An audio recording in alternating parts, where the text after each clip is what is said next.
नमस्कार, महजूम खान दिन भर की खबरों में सबसे पहले नजर आते हैं आज के मुख्य समाचारों पर। नगर परिषद चुनाव में 308 कैंडिडेट आज सामने, दिन भर चला नॉमिनेशन जांचने का दौर। बागियों से बेचैन हुई कांग्रेस और भाजपा को मनाने की कवायद। पंचायत समिति की बैठक में निशाने पर रहे अधिकारी, सदस्यों ने सुनाई खरी।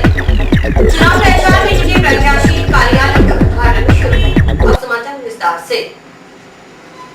नगर परिषद चुनाव के तहत हनुमानगढ़ में 308 प्रत्याशियों ने 445 नामांकन पत्र दाखिल किए। बुधवार को नामांकन पत्र जांचने का दिन था, इसलिए एसडीएम कार्यालय में प्रत्याशियों की भीड़ लगी रही। खुद रिटर्निंग अधिकारी डॉक्टर नरेंद्र कुमार थोरी अपने कक्ष में जमे रहे।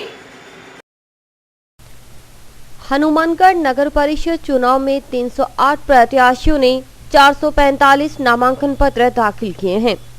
बुधवार को नॉमिनेशन जांचने का दिन था, लिहाजा एसडीएम कार्यालय में दिन भर प्रत्याशियों की गहमागहमी रही। प्रत्याशियों ने कलेक्ट्रेट परिसर स्थित पार्क में बैठकर शहर की राजनीति का आंकलन किया। रिटर्निंग अधिकारी डॉक्टर नरेंद्र कुमार थोरी के मुताबिक नॉमिनेशन की जांच प्रक्रिया जारी है। हनुमानगढ़ नगर परिषद के चुनाव के लिए आज का दिन नॉमिनेशन पेपर्स की स्क्रूटनी का रखा गया है। अभी स्क्रूटनी प्रातः 11 बजे से हमने प्रारंभ कर दी है। जो 45 वार्डों के हमारे पास 445 नॉमिनेशन फॉर्म्स आए हैं। वार्ड वाइज हमने इनकी स्क्रूटनी का कार्य प्रारंभ चल रहा है। स्क्रूटनी के दौरान हम जिस वार्ड की स्क्रूटनी कर रहे हैं उस वार्ड के जो भी जो चुनाव के लिए प्रत्याशी हैं अथवा उनके एजेंट्स आकर यहाँ आपत्तियाँ पेश कर सकते हैं। उन आपत्तियों का निराकरण मौके पर ही किया जा रहा है। इसके पश्चात स्क्रूटनी के पश्चात हम ये तय कर पा रहे हैं कि कौन सा नॉमिनेशन फार्म वैलिड है, उसको स्वीकार करना है। आपको बता दें कि निर्वाचन आयोग के निर्णय के तहत 14 नवंबर को नामांकन पत्र वापस लिए जा सकेंगे। इसके बाद 15 नवंबर को प्रत्याशियों को सिंबल वितरित किया जाएगा। 14 तारीख को नाम वापसी की अंतिम तिथि के पश्चात 15 तारीख को हम सिंबल अलॉटमेंट की कार्रवाई प्रारंभ करेंगे। खास बात है कि मतगणना स्थल को लेकर अभी पसोपेश की स्थिति है। हालांकि सूत्रों का कहना है कि सरस्वती गर्ल्स कॉलेज में ही मतों की गिनती होगी। इसके लिए प्रशासन ने कॉलेज परिसर का भौतिक निरीक्षण कर संतोष जताया है, लेकिन अभी इस मसले पर औपचारिक घोषणा बाकी है। रिटर्निंग अधिकारी के मुताबिक इस संबंध में जिला निर्वाचन अधिकारी ही आखिरी फैसला करेंगे, फिर इसकी जानकारी दे दी जाएगी। मतगणना स्थल के बारे में स्थान तय करने की प्रक्रिया चल रही है। आदरणीय जिला निर्वाचन अधिकारी द्वारा जैसे हमारे पास सूचना है कि कहाँ हमें मतगणना प्रारंभ करनी है, उसकी इत्तला आपको दे दी जाएगी। नगर परिषद चुनाव के तहत टिकट वितरण होते ही कांग्रेस और भाजपा में असंतोष उभर कर आया है। कमोबेश दोनों ही पार्टियों में बागियों ने घोषित प्रत्याशियों को परेशान कर रखा है। खुद प्रत्याशियों ने अपने आकाओं से कहा कि वे बागियों को बिठाने की मशक्कत करें, वरना परिणाम प्रभावित हो सकता है। राजनीति में जब बड़े नेता विचारधारा की परवाह नहीं करते तो फिर शहर की राजनीति में दलीय विचारधारा कोई मायने नहीं रखती। यही वजह है कि कांग्रेस और भाजपा बागियों से बेचैन है। कमोबेश प्रत्येक वार्ड में बागी अपने दलीय प्रत्याशी के सामने ताल ठोकते दिखाई दे रहे हैं। कोई टिकट वितरण की प्रक्रिया पर सवाल उठा रहा है तो किसी को इस बात की चिंता है कि आखिर राजनीति में विचारधारा की बात कितना प्रासंगिक है। कांग्रेस में डीसीसी महामंत्री राजेंद्र बैद और सेवा दल के मनोज बरसीवाल जैसे कार्यकर्ता जहां मैदान में कांग्रेस को हराने पर तुले हुए हैं, वहीं भाजपा में भी बागियों की संख्या कम नहीं। कांग्रेस ने तो निर्धारित टिकट पर फेरबदल कर कार्यकर्ताओं को मायूस कर दिया, लिहाजा मुर्दाबाद के नारे तो लगने ही थे। यह नजारा है वार्ड नंबर 7 का, जहां कांग्रेस ने पहले तो किरण को टिकट देने की घोषणा की, लेकिन बाद में पार्टी ने सिंबल राजकुमारी जैन को थमा दिया। इससे किरण और उनके समर्थकों का निराश होना स्वाभाविक था, लिहाजा जमकर नारेबाजी हुई।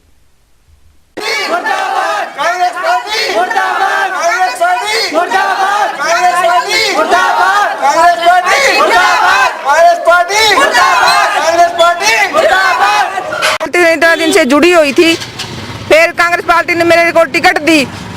टिकट लेके मेरे से वापस करी तो कहते मेरे को देते नहीं, वो उसका मेरे कोई दुख नहीं था। आज मेरे को कहा दे के टिकट मुंह पे थप्पड़ मार के वापस खोस लिया। ये मेरे को नहीं पसंद। आज का क्या था, टिकट देनी थी, मैं टिकट मांगने नहीं गई थी चौधरी के पास, मेरे घर बैठी के टिकट आई थी, दी तो फोन करके मेरे को चौधरी साहब बुला के फिर मेरे को टिकट वापस ली। 4-5 दिन से न्यूज में चली, टीवियों में, अखबारों में मेरी करवा के, मेरे आज बेइज्जती करवा के मेरे मोहल्ले के अंदर रख दी इन्होंने। मेरे को ना देते मेरे कोई दुख नहीं था, मैं पार्टी के खिलाफ कभी भी नहीं थी, मैं नहीं देते कोई दिक्कत नहीं मेरे को। आज मेरे को इतना दुख हो रहा है, आज इतने बड़ा मेरे से ने वो करा। कोई कांग्रेस का बंदा उठता था, मैं हाथ जोड़ के उसके पीछे हटती थी, मैं खाना पीना छोड़ देती मेरी कांग्रेस के पीछे। आज मैं कांग्रेस के खिलाफ हूँ, बिल्कुल खिलाफ हूँ। आज इतना बड़ा मेरे साथ कांड किया इन्होंने। पार्टी के जिला अध्यक्ष सुरेंद्र दादरी टिकट बदलने के सवाल पर कुछ नहीं कहते। उनका कहना है कि पार्टी पूरी तरह एकजुट है और नाराज कार्यकर्ताओं को मनाने के लिए प्रयास जारी है। प्रयास कर रहे हैं और प्रयास करेंगे। और राजनीति के अंदर हमेशा से ही जब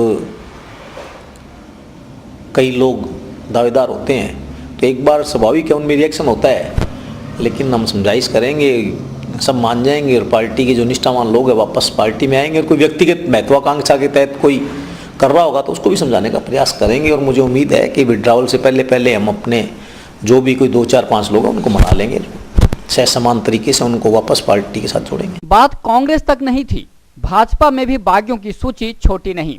वार्ड नंबर 4 में उसनाक जोइया, 5 से राजेश गुप्ता, वार्ड नंबर 10 में पूर्व पार्षद राम सिंह सिद्धू, वार्ड नंबर 12 में लोकेश खिचड़, वार्ड नंबर 24 में सुरेंद्र बेनीवाल आदि ताल ठोक रहे हैं। राम सिंह सिद्धू खुद हैरान हैं कि आखिर पार्टी ने किन कारणों से पार्षदी करने के लायक नहीं समझा। अब वे सब कुछ पब्लिक पर छोड़कर संघर्ष करने के लिए तैयार हैं। कैसे हमारी टिकट काट दी, मैं तो खुद हैरान हूँ। मैंने जनता के लिए संघर्ष किया, इस बात की कहने की जरूरत नहीं है। और जिस आदमी को टिकट दिया है उसको भी देखा जाए ना तो वो कहीं भी पार्टी के मापदंड पर खरा नहीं उतरता। तो समझ नहीं आ रही कि जो आदमी पार्टी के साथ रहा ही नहीं उस आदमी को टिकट कैसे दे दी। और उसके धंधे, हैरान हूँ मैं तो। पार्टियां आजकल क्या चाह रही हैं, मैं खुद हैरान हूँ। और पब्लिक भी इस बात का प्रश्न पूछ रही है कि भी इनको टिकट कैसे दी गई है। बाकी फार्म भरा है, यदि पब्लिक चाहेगी तो मैं चुनाव लड़ूंगा। अब जो है लड़ाई पब्लिक को अपनी लड़ाई लड़नी है, मेरे को नहीं लड़नी, किसी और को नहीं लड़नी। पब्लिक को खुद को अपनी लड़ाई लड़नी है कि सही आदमी आवे या जो जिसको टिकट दिया है उसको चुनना। भाजपा नेता अमित साहू कहते हैं कि बड़ा परिवार है, इसलिए सबको खुश रखना थोड़ा मुश्किल है, लेकिन सबको मना लिया जाएगा। इसके लिए सीनियर कार्यकर्ताओं की वार्ड वाइज ड्यूटी लगाई गई है। ये हमारी भारतीय जनता पार्टी बहुत बड़ा परिवार है और आकांक्षाएं और अपेक्षाएं प्रत्येक कार्यकर्ता की होती है।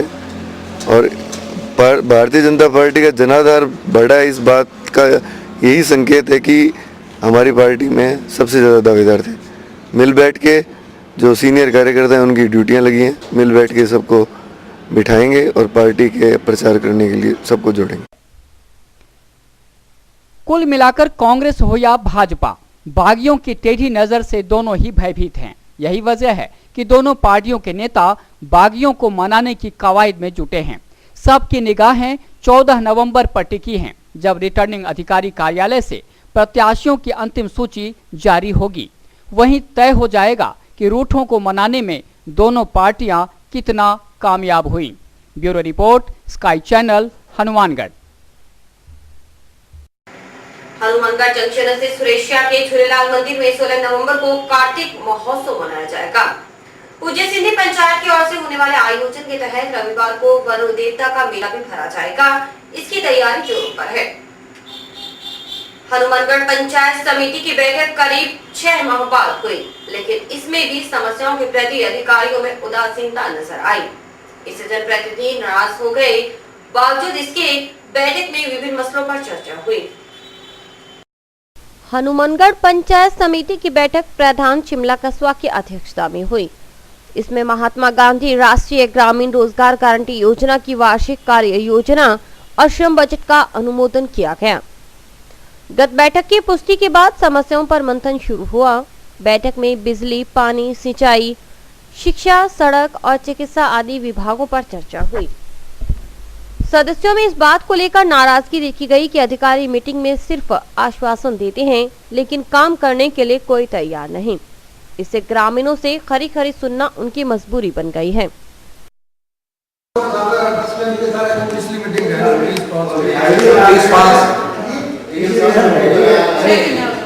30/5 की बात और 6 महीने हो गए। 6 महीने में अब तक अगर इंडोर नहीं हो उसकी रोड तो कब हो गया? अभी RSRD से ये चीज हमें उससे मतलब नहीं है किस डिपार्टमेंट के पास है, हमें मतलब हुआ है उस खड्डे भरने से। हमारे पास अभी वो रोड है इसलिए हम तो बन नहीं सकते। तो किसी के पास तो होगी। RSRD से बीकानेर टेंडर लगा के वो मजबूत करने के बाद ट्रांसफर करेंगे। 6 महीने इस डिपार्टमेंट का तो भगवान ही मालिक है, हमेशा ऐसे होता है। वो 6 महीने बाद मीटिंग हो रही है आज पूरी।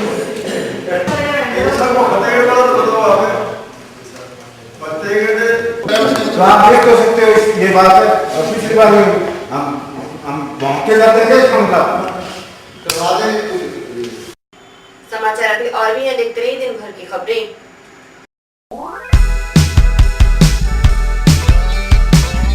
मीत कलेक्शन, एक complete gents wear showroom.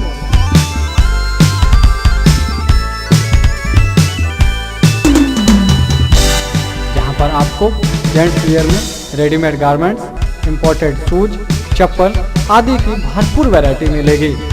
Variety ऐसी जो आपको देखते ही मन भा जाए, रेट ऐसे जो आपको पसंद आ जाए।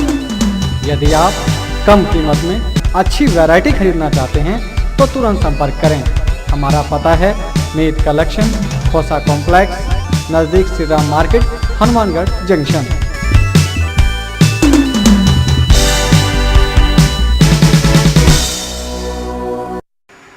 जिला स्तरीय क्रीड़ा एवं सांस्कृतिक प्रतियोगिता राजकीय बालिका उच्च प्राथमिक विद्यालय धौलीपाल में विधिवत संपन्न हुई। इस अवसर पर सांस्कृतिक संध्या का आयोजन भी किया गया। धौलीपाल में आयोजित 28वीं महिला शिक्षक प्रतियोगिता विधिवत संपन्न हुई। प्रतियोगिता के पहले दिन वॉलीबॉल, बैडमिंटन और एथलेटिक्स प्रतियोगिताएं करवाई गई। दूसरे दिन सांस्कृतिक प्रतियोगिताएं आयोजित हुई। महिला शिक्षकों ने बड़े ही उत्साह से भाग लिया। शिक्षकों ने एकल नृत्य, सामूहिक नृत्य, एकल व सामूहिक गायन प्रतियोगिता में मनमोहक प्रस्तुतियां दी।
चुनाव में अब चुनाव प्रचार शुरू हो गया।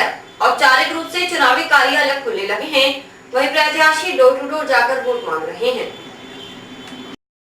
चुनावी शोर शुरू हो चुका है। विभिन्न वार्डों से भाग्य आजमा रहे प्रत्याशी जनता के बीच जाकर उनसे वोट और सपोर्ट की मांग कर रहे हैं। वार्ड नंबर 28 में निर्दलीय उम्मीदवार अनिल कुमार ने समर्थकों के साथ वोट मांगे।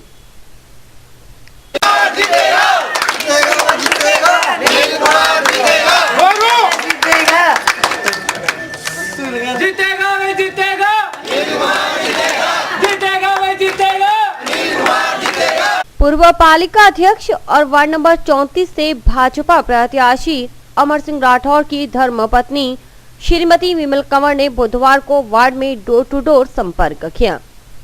खास बात है कि उनके साथ महिलाओं की ही टीम थी, जिससे पूरा माहौल महिला सशक्तिकरण से लबरेज नजर आ रहा था। महिलाओं ने श्रीमती विमल कंवर को मालाओं से लाद दिया और लड्डुओं से तोला।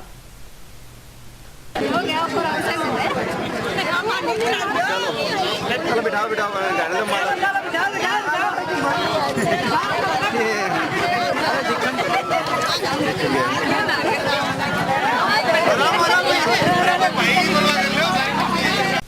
नंबर 20 में भाजपा प्रत्याशी सीमा डोडा के चुनावी कार्यालय का उद्घाटन बुधवार को हुआ।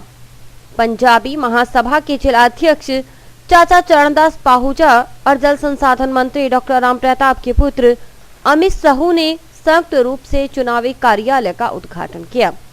इस मौके पर काफी संख्या में वार्ड के लोग मौजूद थे।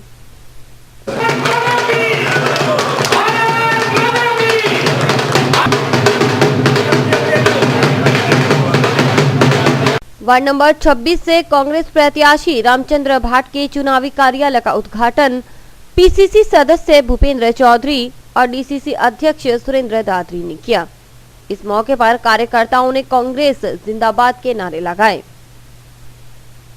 कांग्रेस पार्टी जिंदाबाद, कांग्रेस पार्टी जिंदाबाद, रामचंद्र भाट जिंदाबाद, रामचंद्र भाट जिंदाबाद, कांग्रेस पार्टी जिंदाबाद, कांग्रेस पार्टी जिंदाबाद। हनुमानगढ़ जंक्शन के सबक्यू बारे स्थित संकट मोचन बालाजी धाम में 15 नवंबर को शीर्षा महोत्सव का आगाज होगा।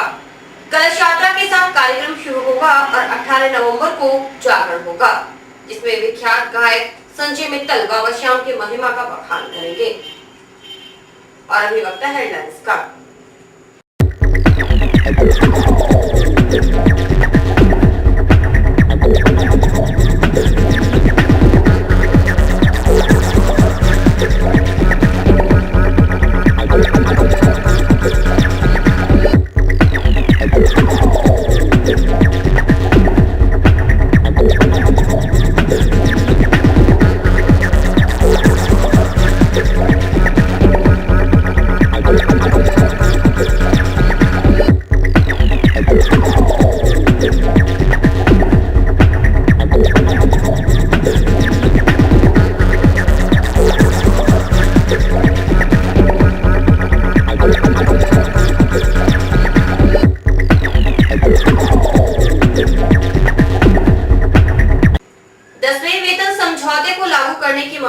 United form of bank union के आह्वान पर बैंक कर्मचारी और अधिकारी देशव्यापी हड़ताल पर रहे। कर्मचारियों में वेतन समझौते को लेकर रोष व्याप्त है। United form of bank union के आह्वान पर बैंक कर्मचारी और अधिकारी एक दिन की हड़ताल पर रहे। बैंक कर्मचारियों द्वारा 10वें वेतन समझौते को शीघ्र लागू करने की मांग की जा रही है। बैंक कर्मियों ने 12 नवंबर को देशव्यापी हड़ताल पर रहने का फैसला किया। बैंक यूनियनों का कहना है कि इसके बाद भी यदि समझौता लागू नहीं किया जाता तो 3 दिसंबर को फिर से हड़ताल की जाएगी। इस हड़ताल में सफाई कर्मचारी से लेकर सहायक महाप्रबंधक स्तर के अधिकारी शामिल हुए।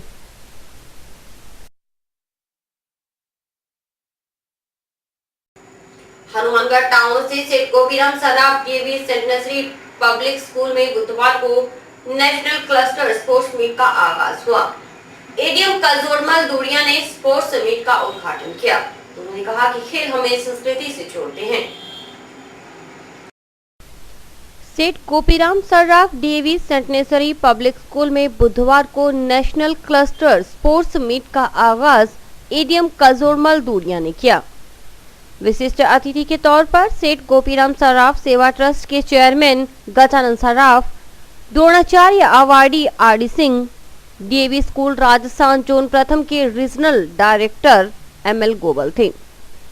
इस मौके पर प्रबोध महाजन, रमेश कुंबर, एसके अरोड़ा, डीसेन शर्मा और आरके वर्मा आदि मौजूद थे। अतिथियों ने गुब्बारे और शांति के प्रतीक कबूतर छोड़कर कार्यक्रम का आगाज किया। इस मौके पर सांस्कृतिक कार्यक्रमों की शानदार प्रस्तुति दी गई।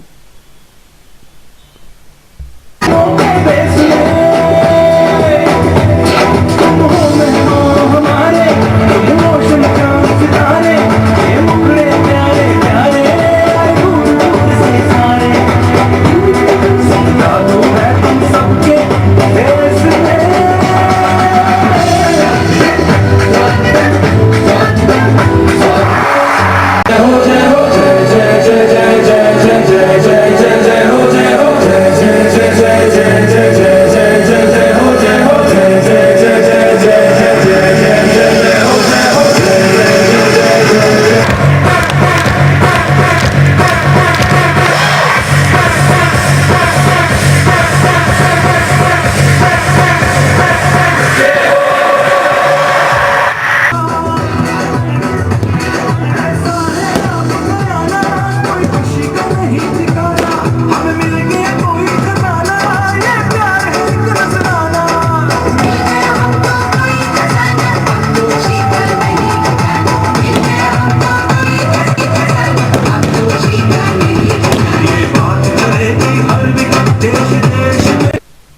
एडीएम ने कहा कि कुछ अरसे से खेल के क्षेत्र में महिलाओं का दबदबा बढ़ रहा है, यह अच्छी शुरुआत है।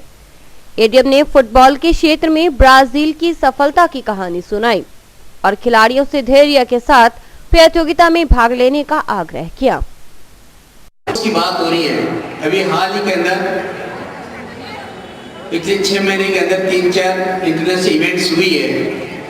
उस इवेंट्स में व्यक्तिगत जो प्रतियोगिताएं हुई है उसमें हमारी महिला वर्ग से सभी पार्टिसिपेंट्स में किसी न किसी रूप में हमें स्वर्ण पदक से लेकर के कांस्य पदक तक दिलाया है। मैं इसलिए बात कर रहा हूँ कि आज दुनिया के परिवेश के अंदर जब ब्राजील के अंदर विश्व कप फुटबॉल हो रहा था तो पूरी दुनिया में सबसे ज्यादा ब्राजील आर्थिक संकट से गुजर रहा था, लेकिन वो पूरा ब्राजील कभी फुटबॉल विश्व कप से संकट से नहीं गुजरा। और शानदार ढंग से विश्व के अंदर फुटबॉल फीफा वर्ल्ड कप आयोजित कराया। इसी तरह जिस तरह से आज आपने शानदार उद्घाटन किया, शानदार दर्शक कार्यक्रम किया आपने। एडीएम केएम दूरिया ने कहा कि खेलों के माध्यम से विभिन्न संस्कृति को समझने का मौका मिलता है। यही वजह है कि कूटनीतिक रूप से विपरीत माहौल के बावजूद खेल आयोजनों पर अमूमन प्रतिबंध नहीं लगते। यही खेल जगत की खासियत भी है। तो खेल कभी भी अपनी स्पीड को कभी कम नहीं करता है। पड़ोस के अंदर आतंकवाद की घटनाएं होती है, लेकिन देश के अंदर विदेश के अंदर कभी भी स्पोर्ट्स की एक्टिविटीज कभी बंद नहीं हुई है। स्पोर्ट्स एक ऐसा सब्जेक्ट है जिसके अंदर एक दूसरे देश की कल्चर को जोड़ता है, एक दूसरे देश की सामाजिक व्यवस्था को जोड़ता है, एक दूसरे की सांस्कृतिक मूल्यों को जोड़ता है, एक दूसरे के विचारों का आदान प्रदान करता है। कोई सम्मेलन होता है तो वो एक आर्थिक के विषय पे हो सकता है, आतंकवाद के ऊपर हो सकता है, लेकिन जब खेल की जब कोई इवेंट्स होती है तो उसके अंदर बहुत सारे मूल्य हमारे समावेश होते हैं। और इसी के साथ समाचार समाप्त हुए। रोजाना देखते रहिए समाचार। नमस्कार।